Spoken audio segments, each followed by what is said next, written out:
Good morning. My name is Doris Robinson, and welcome to the Washington Foreign Press Center. I am pleased to be able to welcome back to the Foreign Press Center podium NSC Coordinator for Strategic Communications, John Kirby.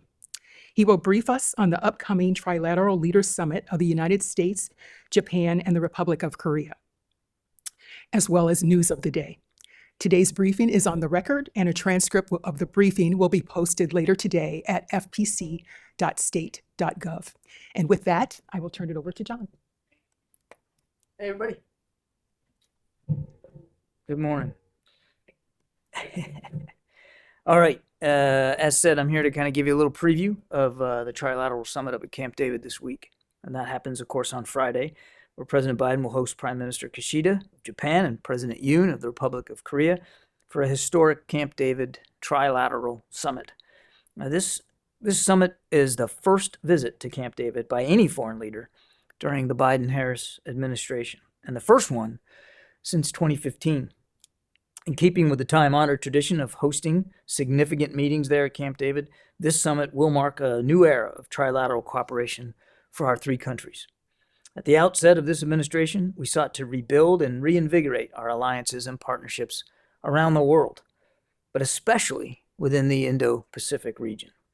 We are reaching new heights of collaboration with our allies and partners, and we also see them stepping up too. Our alliances with Japan and with the Republic of Korea are certainly representative of that. Leaders of both countries have displayed remarkable leadership, and the ROK-Japan relationship is stronger now than it's ever been, due to the political courage of both President Yoon and Prime Minister Kishida. Now, beyond modernizing our bilateral alliances with both countries, President Biden has taken key steps with both the Prime Minister and the President to improve and to make more routine cooperation throughout and across our governments, all aimed at addressing some of our most complex problems. The United States, as a facilitator, has encouraged dialogue among the three countries on a broad spectrum of areas. The significant uptick in engagements, particularly since President Biden took office, is indicative of a fresh commitment to trilateral alignment that has real strategic benefit. Since day one of the administration, we've held 3 leader-level meetings, including at the G7 Hiroshima Summit, 5 engagements between our foreign ministers, 13 defense leader meetings, and 3 meetings just between our mutual national security advisors. And that's just the top level of engagement. There is a spate of lower level engagement, both in the diplomacy and the security and defense realm. We're, of course, moving forward in lockstep in all kinds of new unprecedented ways. Now, our 3 countries will announce significant initiatives on Friday, which will help cement our trilateral cooperation going forward. These initiatives will take our trilateral relationship to new heights as we work together to deliver benefits for our people and for people across the region. Trilateral cooperation between the United States, Japan, and the Republic of Korea is not only for the present, of course, but for the future. As our nations make history on Friday at Camp David, we will be just as focused on taking actions to preserve this progress so that we may sustain and hopefully someday further strengthen and improve that trilateral cooperation. This historic summit is going to be the result, has been the result, of tremendous leadership, the power of diplomacy and determination to ensure a peaceful and prosperous future for generations to come. The president's very excited about hosting both these leaders and to having a real productive set of discussions on Friday. So much to do, much to talk about, and I'm happy to take some questions. Anybody? Anybody in the front row? Yeah, go ahead. I think you got to wait for the mic. Thank you for doing the briefing. I just wanted to ask, during the meeting, Robert Delaney, South China Morning Post. Yeah.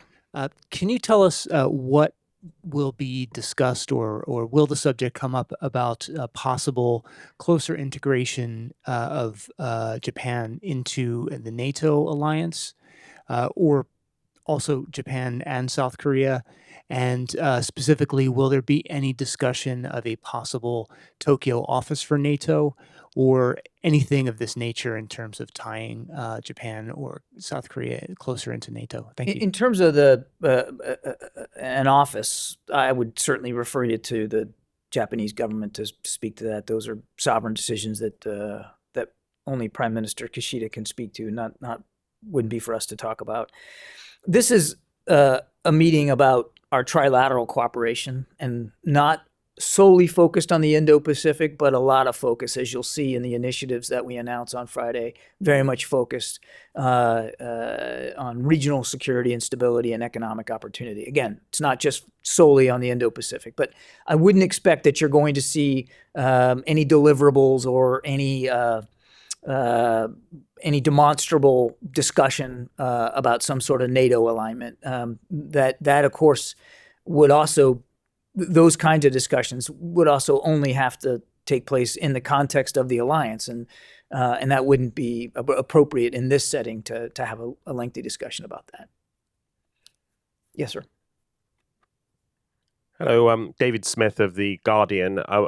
Will threats to Taiwan from China be on the agenda in this meeting? And I wonder more generally, just as in your security assessment of, if the worst happened and Taiwan was invaded by China, what do you assess? Do you think the people of Taiwan, how would they respond? Do you get a sense they would fight, or is the willpower not there? And people say, well, perhaps the Chinese have infiltrated Taiwanese military to an extent, and so on. Our goal, President Biden's goal, is to make sure that that day doesn't come. Nobody wants to see a conflict over Taiwan and the Taiwan Strait, and there's no reason for it to come to that. Quite frankly, there's been no change to American policy when it comes to the One China policy. We don't support independence for Taiwan, and we've said time and time and time again that we don't want to see the status quo changed in a unilateral fashion, and we certainly don't want to see it changed by force. So President Biden's whole approach here to the relationship with the PRC and to our relationships in the region, and as I said in my opening statement, we really focused a lot on restoring and reinvigorating alliances and partnerships, is to deter conflict, to not see that happen. And then as for what's on the agenda, I don't want to get ahead of the discussions too much detail here today, except to say that this trilateral summit is all about taking affirmative steps towards improving our cooperation with each other in a three-way sort of situation, and looking for, and you're going to see this when you see the initiatives that are announced on Friday. It's really about moving our relationships with each other and amongst each other to a whole new level. And so there'll be a range of topics discussed, everything from economics to diplomacy to certainly the security realm. But it is not about the PRC. It's not about a specific challenge in the region. It is really about the broader challenge of improving our trilateral cooperation. And I think it's important to remember how far Japan and the Republic of Korea have come together through the leadership. And I'm not. It's not overstating it, as in my opening statement, to talk about the political courage of President Yoon and Prime Minister Kishida to really advance their own bilateral relations. It's significant, and obviously we're happy to see that happen. But we also think there's room for growth, particularly in a trilateral format, and that's really what this is all about. Yes, sir, in the front there. Thank you for doing this. This is Ken Harada from GG Press Japan. I have one question. So there is a concern that if administration changes, not only in the United States but also in Korea, the momentum of this rapprochement would disappear. So how will the leaders of three nations address these concerns? I think one of the things you're going to see in the initiatives that are announced is that they're very forward-looking and commit ourselves to long-term initiatives at improving trilateral cooperation. It'll be self-evident when you see what the three leaders are able to announce on Friday, that all three of them are looking at the future, and not just the near future, but the far future, in making sure that to the degree that is possible, we cement this level of cooperation and look for active ways to keep it going. Nobody can predict perfectly what the future is going to look like. But what I can tell you, if Friday is technically still the future from here, that on Friday, you're going to see these leaders really buckle down and commit to a tangible, demonstrable set of initiatives that have real teeth. And it's certainly our hope and our expectation that momentum that's already kind of started, but Friday will really you'll accelerate that momentum can continue for the long haul. That's our goal. That's President Biden's desire, is to see this trilateral cooperation just continue to improve. And it's not, it's not just going to happen rhetorically. It's not going to happen without energy. It's you got to keep applying yourself. You got to keep applying leadership. You got to keep thinking of creative ways to advance that cooperation. It's not just going to happen on its own. And what you'll see Friday, again, is a series of initiatives that I think proves to a level of specificity that these leaders are really committed to keeping this progress going. Yes, sir, in the back there with the white jacket.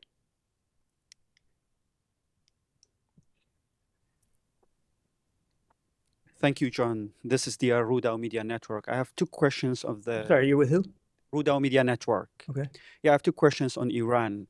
The first one, is there any understanding between the United States and Iran on the issues like supplying drones to Russia in the war in Ukraine, and also on the enrichment uranium, and also on the Iranian-backed groups' threats on the U.S. forces in Iraq and also in Syria? Is there an understanding between you and Iran? An understanding? Understanding, yeah, because there's a lot of reports that say that this agreement that you have with Iran on exchanging the prisoners is a part of the broader understanding that you reach it with Iran in Oman and. We're trying to get American citizens home. That's what this is about. Do you deny that there's no understanding with Iran on the? Well, look, if you're asking about understanding, I mean, hopefully Tehran understands that it's unacceptable for them to be providing drones so that Russia can kill more Ukrainians. It's unacceptable that they support terrorist networks throughout the region. It's unacceptable that they continue to attack maritime shipping in the Gulf. That's why the United States is plussing up our military presence right now, as a matter of fact.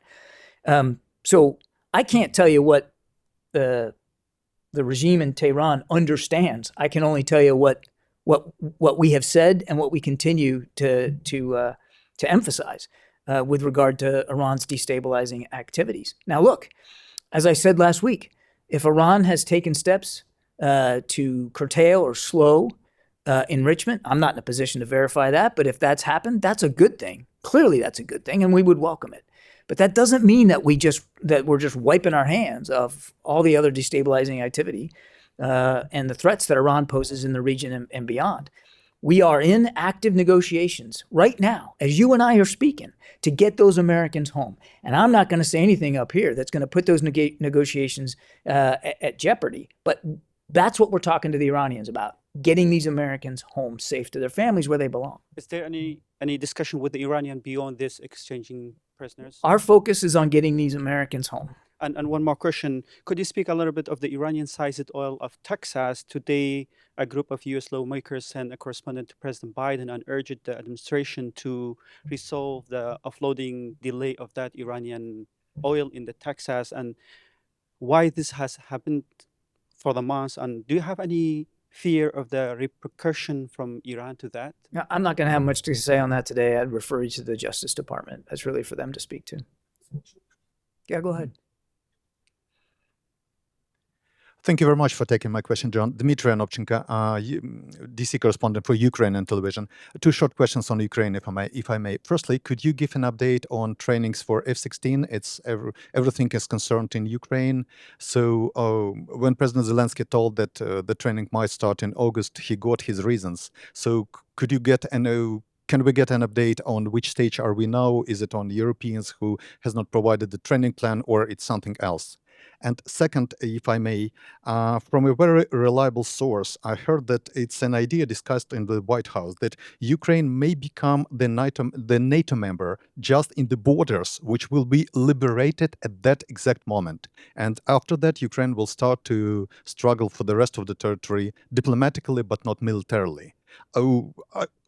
I appreciate the position of the administration that it's up to Ukraine how to end this war. But do you think the administration might support the idea to take the part of Ukraine just to have a security guarantee to end the war and just to struggle for the rest of the territory later? If you're asking that, you've heard there's an understanding that we give Ukraine NATO membership in exchange for ending the war. The idea is, and I will give you later, that Ukraine might become the NATO members, the borders which will be of the territory which will be liberated for that moment, and the territory which will not be The Russian occupied territory would be excluded from that. Yeah, there's nothing to that. That's not accurate. We've already talked about trying to help find a path towards membership.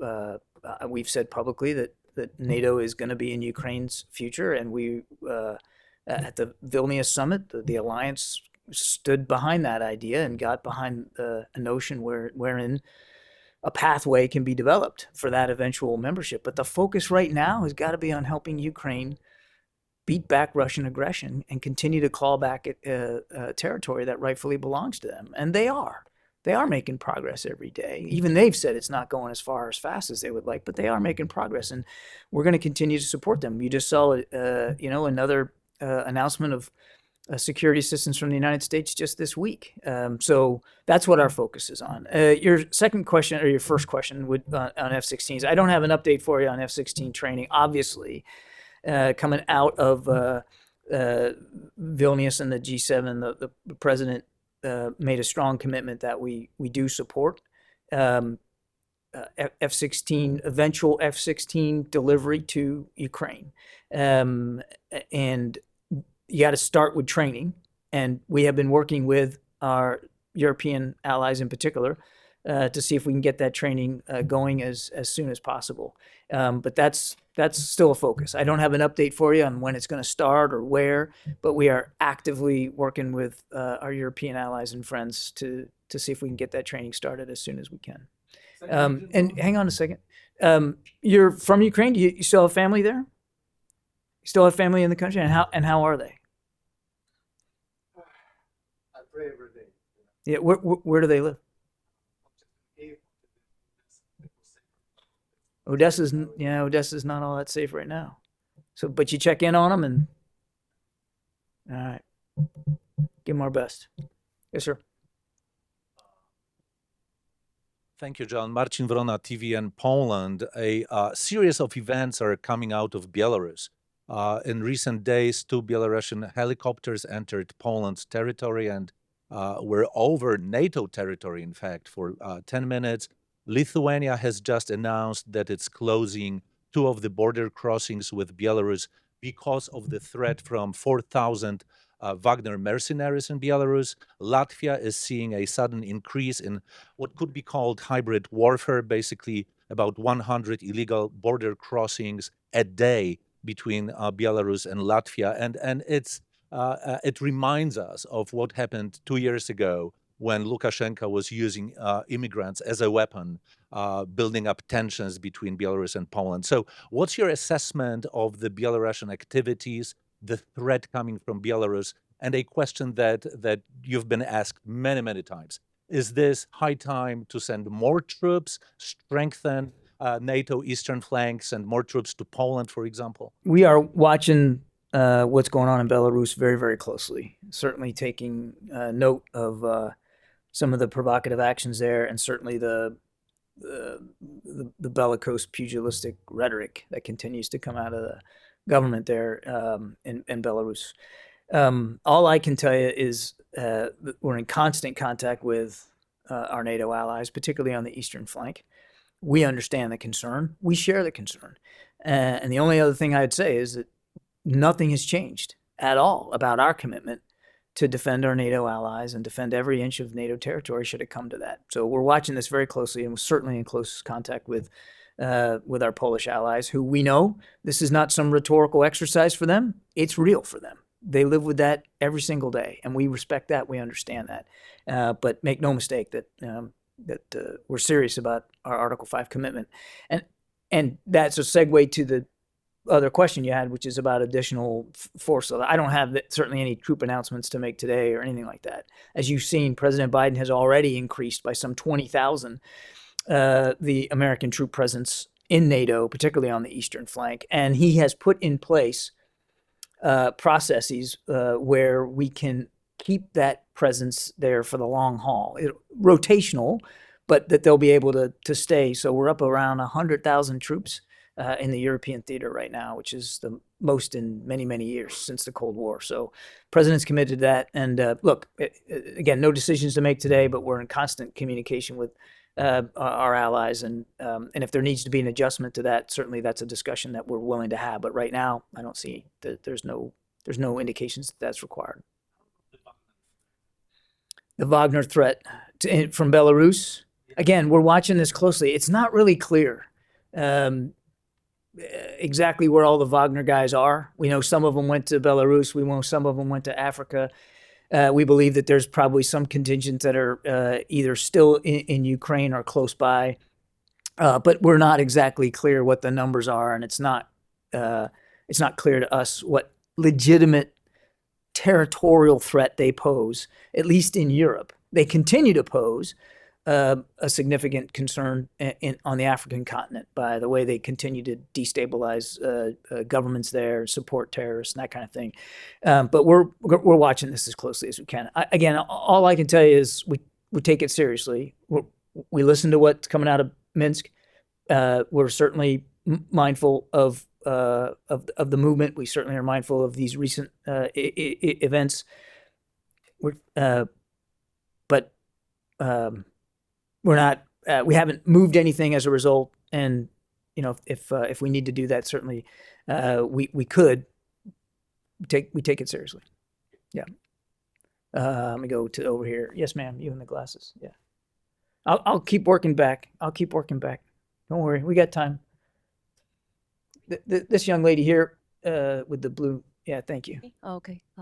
Sure, we'll go to you first, and then I'll come back to you. It's fine. It doesn't matter. Well, I had the glasses, so you both have glasses, and you both are wearing something blue, so I completely understand. Go ahead. Thanks for taking my question. I'm Eugene Kim from Gyeongyang Daily News, and I'm curious whether the standalone trilateral summit will be the first of many more to come in the future years or future months, and also how would the trilateral cooperation will take a more formal structure, such as minilaterals like Quad or AUKUS, and some speculate that as trilateral security cooperation really speeds up, it might actually function as a de facto alliance binding Korea and Japan. And obviously, you might be aware that there are some reservations about that due to the historical and military causes from both Korean and Japanese people. So I'm wondering whether you could address those concerns as well.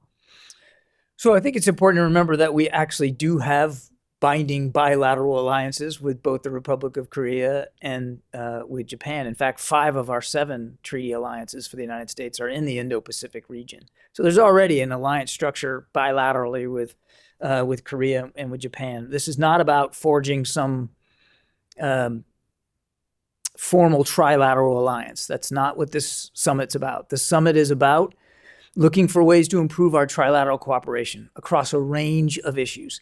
And I understand the great interest in the security realm. And certainly there will be things to talk about on Friday in the security realm where we're going to try to improve that cooperation. But that's not all of what this summit is after. It's really after improving people-to-people ties, improving economic opportunity and prosperity for the region. It's certainly improving our cooperation diplomatically. There's a lot here. It's not just about security. It is not about forming some sort of binding alliance outside of the already binding security alliances that we have with Japan and with Korea independently. And then you asked about whether there'll be another one. We're focused on the one here on Friday. I can't predict at what point there'll be another trilateral summit. I can assure you, however, that following the summit on Friday, there will continue to be meetings and discussions and opportunities to engage trilaterally across all our three administrations going forward. There'll be all kinds of opportunities for that. Now, whether there'll be when and whether there'll be another summit at this level, I just don't have anything on the calendar for to speak to. Ma'am. No, it's her turn now. I blew her off before. Go ahead. Thank you. This is Miya Yamanaka from NHK Japan. We really appreciate your time.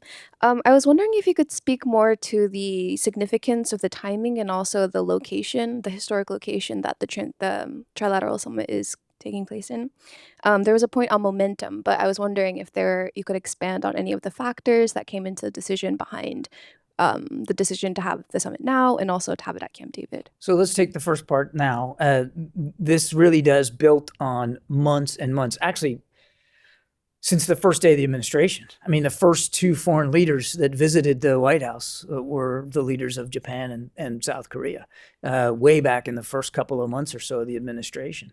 The first trip that Secretary Blinken and Secretary Austin took was to those two countries. So this summit really builds on an incredible amount of engagement at various levels, all the way from leaders on down over the last 2.5 years. And it really comes we're not trying to mark a date on the calendar, and it really comes as a culmination of all this great work and the significant commitment by all three leaders to advance that, to improve it. I think we're all very proud of the way these relationships have developed over the last 2.5 years. And we should be, because there's an awful lot to celebrate there. But we also recognize, all three of us, that the Indo-Pacific region is only becoming more strategic and more important, and in some ways, not as stable and secure as we'd like it to be. So there is an awful lot of work to be done. And that's what they're going to sit down, buckle down, and do on Friday, is see if we can't nail down some of these initiatives to take our cooperation forward. It really is about an affirmative declaration of how much more capacity and capability and opportunity there is in this trilateral relationship, and really seeing if they can wring that out and what can we get out of it. So it's just a natural culmination point of everything we've done and everything we want to do going forward. As for Camp David, I mean, Camp David has there's a long tradition of historic, significant meetings and discussions being held there. And the president felt, given how much he has prioritized that region, how much he has prioritized these two relationships and these two alliances and the trilateral cooperation, it's been such at the forefront of his mind since taking office that he felt it was appropriate that he hold this trilateral summit at Camp David to recognize the political courage by President Yoon and by Prime Minister Kishida, and all the great work that has been done in both those countries to improve their relationship, but also to signify and to demonstrate how seriously he's taking our relationships with them. And that's what Camp David sort of stands for. It stands for that significance. It stands for that gravity and that weight. And the president wanted to demonstrate that. And he's very, very excited about having them on Friday. Let me go back over here. Yes, sir. John, thank you so much. Welcome back. Alex Raffol from Tran News Agency. I want to go back to Ukraine very quickly, and then I have another question on the South Caucasus. Your latest security package did not include long-range missiles, despite requests publicly were made by Ukrainian Foreign Ministry. I sort of know what you're going to say about the sense of So administration. if you know what I'm going to say, let me cut to the let's just chase. get to your next question. But let me cut to the chase. How close are we to the ultimate decision? Since President told us in June that it was in play, is it under active consideration at least? Second question on South Caucasus. This month marked 15 years since Russia's invasion of Georgia.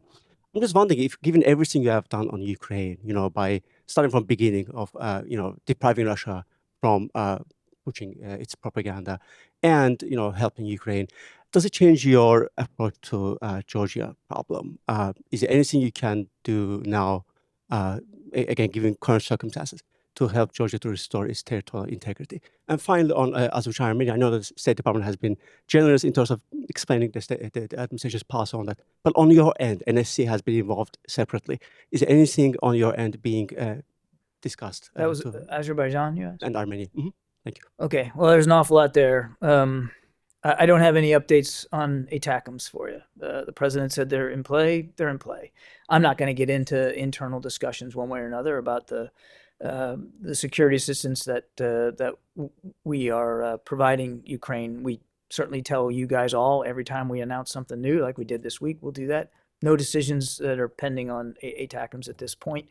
We're focused on making sure that Ukraine has what it needs in the counteroffensive. And I can assure you that in the talks between our two militaries, everything they asked for this counteroffensive, they got, and they're still getting it. And we're going to continue to have that conversation with them. We have not been afraid to evolve the security assistance as the situation on the ground has evolved. But I don't have any updates for you on that. On Georgia, nothing. You asked if anything changed, and I guess the short answer is no. We still believe that South Ossetia and Abkhazia, that's Georgian territory, despite the fact that Russian forces are occupying it. We fully support Georgia's independence, their sovereignty, territorial integrity. Nothing's changed there within internationally recognized borders. And of course, we call on Russia to fulfill its obligations from 2008 to a ceasefire, and that includes the withdrawal of its forces to pre-conflict positions to allow unfettered access and delivery of humanitarian needs. On Azerbaijan, I think, as we've said many times, we're certainly remain deeply concerned about the continued closure of that corridor in Nagorno-Karabakh to commercial, humanitarian, private vehicles. That we want to see that corridor opened up again.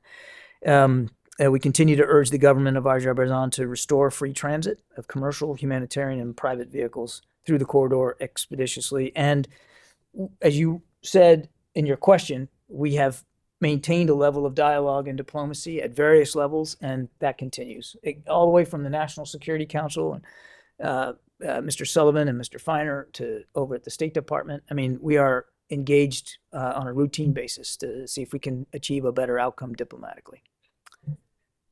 Another one on Azerbaijan? Go ahead.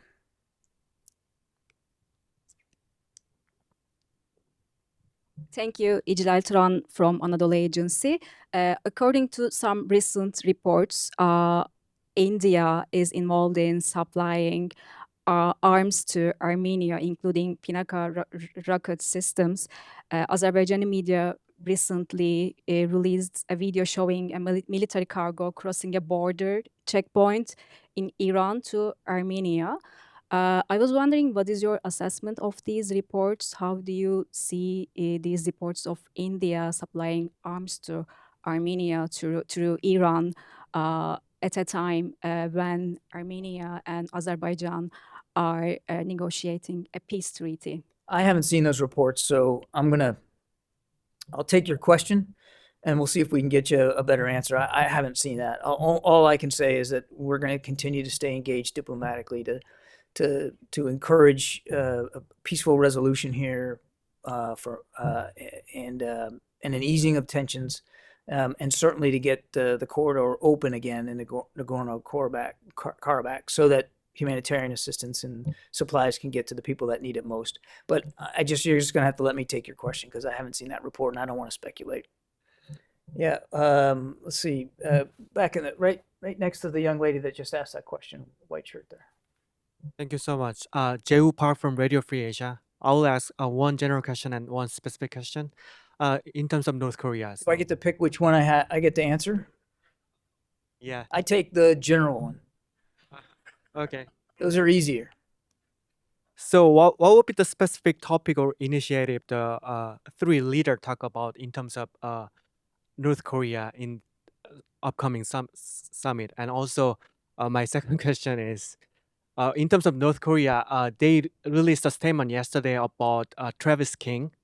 So they said in the statement that Travis King seek asylum because U.S. military treat him inhumanly. So do you think North Korea put this statement intentionally specific this time? And also, do you have any comment on that? I think anything that comes out of Pyongyang, you got to look at skeptically. I mean, it's Kim Jong-un we're talking about. So we don't tend to put a lot of stock in statements coming out of Pyongyang. And I don't think we're going to do much hand-wringing over a statement coming out of there. That said, and this is important follow-up, we still want to know where Private King is. We still want to know what condition he's being held in, because our fears are certainly for the worst. And we sadly have all too good reason to fear for his safety. And we have made it clear to Pyongyang in other channels, and we'll continue to make it clear that we want him back. He's an American soldier, and we want him back. But we don't have a lot of information right now about where he is or how he is. And so it's very difficult, and it would be irresponsible for us to take at face value anything that's coming out of Pyongyang. And on your first question, again, I want to stress that this trilateral summit is really about taking affirmative steps to improve our trilateral cooperation, including on the security front, but not exclusively. And we have already, in just recent months, let alone the last year or so, worked to improve our trilateral military cooperation and interoperability. Again, remember, the United States is treaty allies with both Korea and Japan. So we already have a terrific sense of integration and interoperability, and all three of us have been working to improve that in a trilateral way. And there's been a terrific amount of progress in that regard. And again, without getting ahead of the leaders on Friday, I think you're going to continue to see that sort of focus on the security front going forward to improve military interoperability and integration and coordination. And certainly a key reason why we all feel a need to improve that security cooperation is because of the continued provocative actions by Pyongyang and what's coming out of North Korea. The missile launches, the continued advancement of their program, the continued nuclear ambitions, all of that is of great concern. And it's not just a concern on the peninsula. It is a concern in the region. And certainly the Japanese have spoken to that, and rightly so. So I do think that that will certainly be a topic of discussion. But I want to stress that this summit is more than just about the security environment. There's an awful lot of ways in which we can improve our relationships across a broad spectrum of issues, not just military. I got time for just one or two more, depending on how long and how many the questions are. Yes, ma'am. Thank you for taking my question. My name is Ryo Kiyomiya from the Asahi newspaper, Japan. I have two questions on the upcoming Trilateral Summit. So firstly, one of the topic of the summit will be North Korea, but how much will the Trilateral Summit focus on challenges from China? And secondly, on different topic, in April, US and South Korea announced Washington Declaration and created Nuclear Consultative Group. And do you hope to create a new trilateral framework on nuclear deterrence among US, Japan, ROK, which is similar to NCC in the near future? Yeah. I think I already addressed the first question to a previous question. This summit is not about the PRC. It's about what we can do trilaterally to improve and enhance our level of cooperation. That's what this is. And then on your second question, again, I don't want to get ahead of the leaders, but so I think I probably just need to not get too far out here, except to say that we take our security commitments to Korea and Japan extremely seriously. And we understand that there's a strategic component to that, a strategic deterrent component to that, and we take that seriously as well. And that when it comes to those security commitments with both countries, we also take seriously our intrinsic obligation to communicate and to consult with leaders across the board. And I think I'm just going to need to leave it at that. for today. Could take one more. Yes, sir. You in the front there. I may be able to get a couple. Thank you. I'm Takagi from Ryuhei Takagi from Kyodo News, Japan's news agency. Thanks. Yes. I have a follow-up question about the sustainability of trilateral cooperation. Yeah. Some experts said it might be fragile, uncertain, because the United States will have a presidential election next year, and if you have possible next, I don't know, but next another president say, I don't like it, and let's repeal it, it's gonna be gone. So could you help us understand how the institutionalization of bilateral cooperation will work longer? Yeah, you'll hear more from the leaders on this on Friday. But as I said earlier, you're also going to see in the very tangible nature of these initiatives that they are built for they're built for distance. That we understand that improving trilateral cooperation is, to use the sports analogy, it's a marathon, not a sprint. And we've been sprinting pretty hard the last 2.5 years. And what these three leaders are going to get together on Friday and do is make sure that we're ready for the marathon distance when it comes to improving and enhancing this cooperation. These are three democracies. And that's something special too, that these three incredibly powerful and vibrant democracies can get together and commit themselves to this kind of long-term effort to improve and to deepen cooperation. And again, I would just say President Biden is laser focused on cementing as much of this cooperation as can possibly be cemented, and to continuing to have that discussion going forward. Friday's not going to be the end of it. In many ways, Friday is the beginning of a lot of new things. And throughout the rest of his time in office, all I can do, and I can only speak for him, is assure you that for as long as he's president of the United States, he is going to stay focused on these two important relationships and the trilateral relationship itself. He has prioritized it since literally coming into the Oval Office in that first couple of months, and that ain't going to stop going forward. I got one more. Yes, ma'am, in the dress there. Hi, Rima with Al-Arabi TV. A question on Sudan, if I may. What could the U.S. do to stop the fighting there? And one on Niger. Would the U.S. support military intervention by ECOWAS?